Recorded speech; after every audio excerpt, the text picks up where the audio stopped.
Jean-Marie Le Pen qui s'exprime sur la Syrie. C'est certainement un des extraits radio, ce n'est pas un extrait télé, c'est un extrait radio à Radio France qui n'a probablement jamais été diffusé par les médias mainstream et encore moins aujourd'hui parce que ce serait dangereux de mettre l'avis du défunt Jean-Marie Le Pen sur la Syrie, sachant que lui était vu comme oh là là, le porte-parole des partis dangereux français.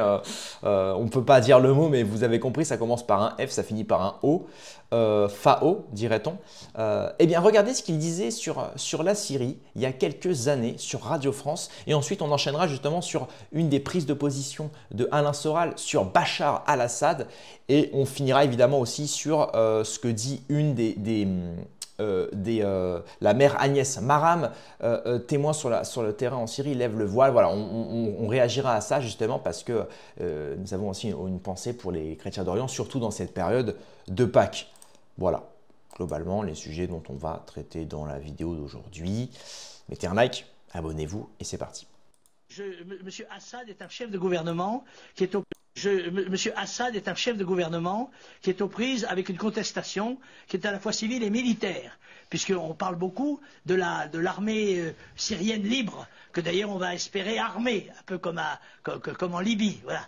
Et je ne trouve pas anormal de voir les Syriens de l'État, enfin l'État syrien, se défendre contre ces activités. Et les populations civiles, ce sont des dégâts Madame, collatéraux. les populations civiles, je viens de vous citer quelques exemples de la Deuxième Guerre mondiale, où il y a eu des millions de civils qui ont été tués, des millions, attendez.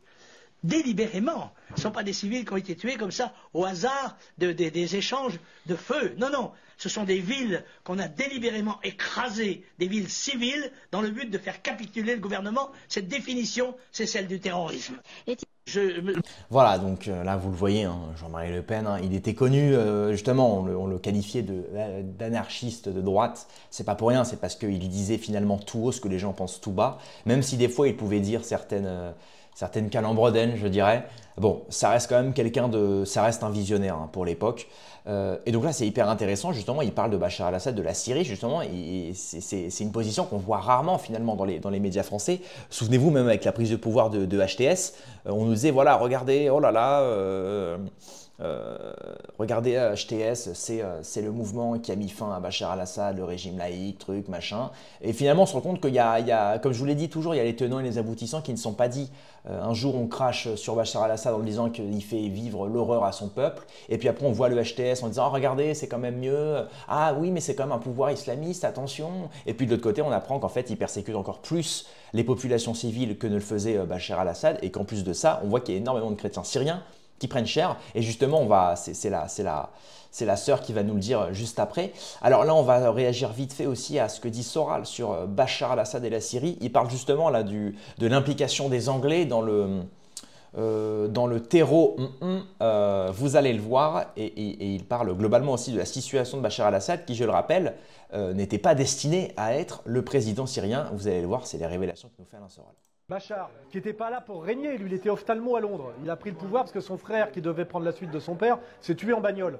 Et le mec, je sais pas si tu vois la vie qu'il a depuis des années, alors qu'avec sa bonne femme, tu vois bien que c'est pas des dictateurs, ils n'ont pas la vocation. Et là, il s'est dit repartir sur une guerre, avec l'armée qui est épuisée, la livre qui est effondrée, machin, etc. Il a dit je m'en vais. Je me casse. En plus là, il risque de se faire assassiner s'il reste massacré, tu vois. Si les rebelles, ils ont attaqué comme ils ont attaqué, c'est quand même des blaireaux sur des 4x4. C'est qu'ils savaient que l'armée s'était retirée. Ils sont rentrés parce que les autres avaient ouvert les portes. Sinon, il y aurait eu, ça aurait cogné et ça n'a pas cogné du tout. Et parce que la Syrie, finalement, Israël a réussi à détruire la Syrie, comme ils ont détruit l'Irak, comme ils ont détruit la Libye, comme ils ont détruit même l'Égypte d'une autre manière, qui était quand même l'Égypte de Nasser, tu vois. Ça a été fini à partir de Sadat. Alors évidemment, toujours jouer l'islamisme contre le nationalisme arabe, toujours, c'est des fondamentaux très simples. Et n'oublie pas que les premiers qui ont fait cette stratégie, c'est les Anglais avec les Saouds. Donc de toute façon, la stratégie islamiste, c'est une invention anglaise. Ça donne après les frères musulmans contre Nasser en Égypte. Donc tu n'as pas besoin de chercher trop de raffinement. C'est tu joues l'islam rétrograde contre le nationalisme arabe parce que c'est arabe mais moderniste. Tu vois, c'est-à-dire ce qu'était l'Irak. Les femmes médecins, la haute technologie, des universités, alors que l'intérêt des sionistes, c'est l'islam rétrograde, où tu bloques, si tu veux, une société complètement. C'est ça, c'est hyper intéressant ce qu'il dit, hein.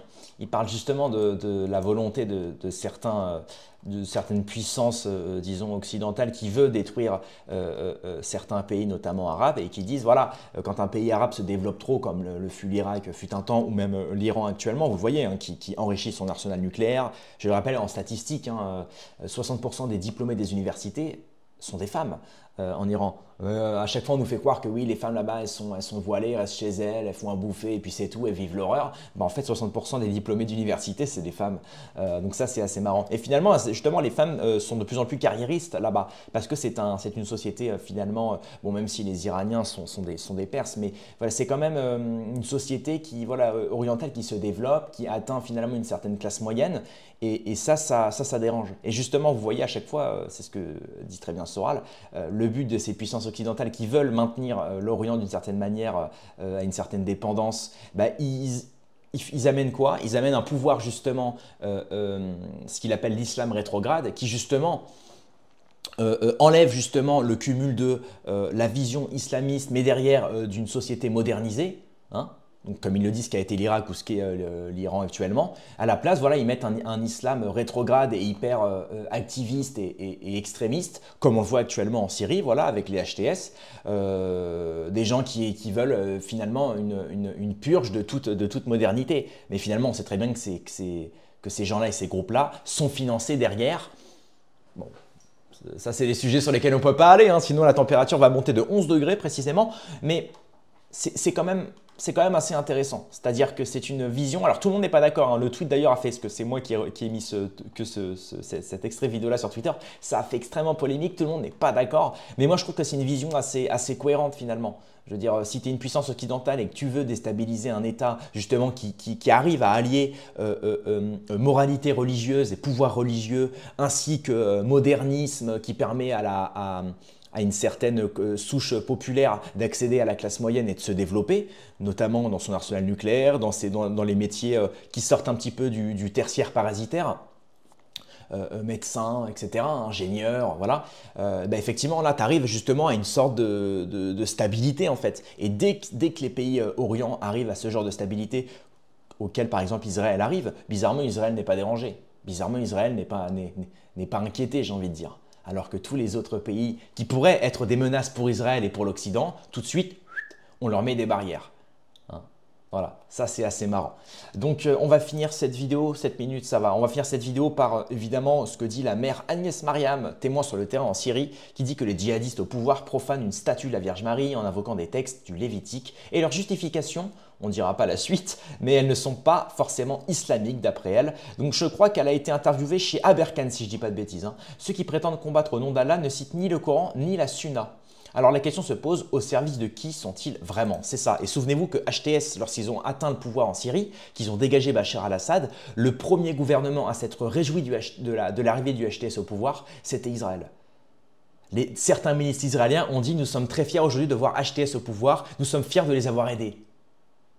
Souvenez-vous de tout ça, hein. Et tout ça est accessible, je le rappelle, dans la presse, dans les journaux, etc., dans les médias, qu'on ne traite pas de fabulateurs ou non. Donc écoutez bien ce que dit Mère Agnès Mariam de la Croix, interviewée chez Aberkan il y a encore quelques mois. Écoutez bien. Il y a eu hier une profanation de la statue de la Vierge de Fatima, très drôle, avec des termes qui ne sont pas islamistes. C'est-à-dire, on commence par « il n'y a de Dieu qu'Allah », très bien. Et alors, il s'adresse à la statue en lui disant « tu lapideras l'adultère ». Ça vient du Lévitique. Oui. Et puis, il dit « tu es une prostituée, tu as forniqué avec le centurion Bordela, je crois qu'il s'appelle, je ne sais pas comment il s'appelle. Et c'est pourquoi tu dois être lapidé. » Et alors, il brise la statue avec donc des pierres. Un de vos collègues a attiré mon attention et alors il dit Allahu Akbar, c'est-à-dire au nom de l'islam, il est allé puiser dans le Lévitique et la loi qu'il a appliquée ne vient pas du Lévitique, c'est-à-dire l'accusation qu'il a lancée ne vient pas du Lévitique, mais elle ne vient pas non plus du Coran. Non. Alors tenez-vous bien, elle vient du Talmud. C'est pas Alors, vrai. la question qui se pose et qui est extrêmement troublante, ce djihadiste, où est-ce qu'il a appris ces choses, hein? Et je le laisse, n'est-ce pas, à la discrétion. Et d'ailleurs, j'ai envoyé ça en Israël, à mes amis. Ils ont dit, nous trouvons que c'est très troublant. Voilà. Donc, voilà. On finira sur ça. Hein. Je pense que tout est dit. Mère Agnès Mariam, qui témoigne depuis la Syrie, dit clairement qu'effectivement, les revendications de ce qu'elle dit, de certains présupposés djihadistes qui profanent déjà effectivement des personnalités très présentes, notamment la Vierge Marie, qui, je le rappelle, hein, dans l'islam, finalement, est très respectée, tout comme Jésus, qui est un prophète qui se nomme Issa dans le Coran. Donc ça, c'est intéressant de se dire qu'effectivement, c'est ce qu'on tue à dire ça, justement, en France, à dire que, justement, la plupart des musulmans, finalement, ne sont pas ceux qui crachent à l'arrêt de bus avec une casquette à l'envers et qui disent « Wallah » comme une virgule, qui n'ont certainement jamais lu, ne serait-ce qu'une phrase tirée du Coran. Voilà, les véritables religieux, eux, ont un respect pour les chrétiens, pour les Français, pour les patriotes. Et voilà, Et encore une fois, dire ce genre de choses, on va vous traiter de dhimmi, etc., etc. Donc c'est assez désolant. Donc là, elle dit, voilà, la mère Agnès Mariam dit, voilà, ces gens-là, effectivement, en plus de profaner des figures chrétiennes, bah, en plus, ne citent pas le Coran et ne citent pas... non, ils citent des phrases qui viennent du Talmud. Et donc elle-même a dit, j'ai envoyé ça à des amis en Israël, ils ont effectivement trouvé ça troublant. Donc quand on sait en plus que derrière, certaines personnalités israéliennes au ministère se sont réjouies de l'arrivée du pouvoir de HTS en Syrie, on peut vite fait faire les rapprochements. Donc c'est assez intéressant maintenant, voilà, on regarde ça de loin évidemment, mais très intéressant. C'est ce petit travail d'archivage que j'aime bien faire dans des vidéos. Bref, voilà. C'est tout pour cette vidéo. Merci d'avoir suivi, mettez un like, abonnez-vous, commentez, mettez-moi votre avis en commentaire. Et puis rendez-vous dans quelques heures ou à demain pour une prochaine vidéo. Paix et mort sur mes amis et mes ennemis et surtout sur mes ennemis.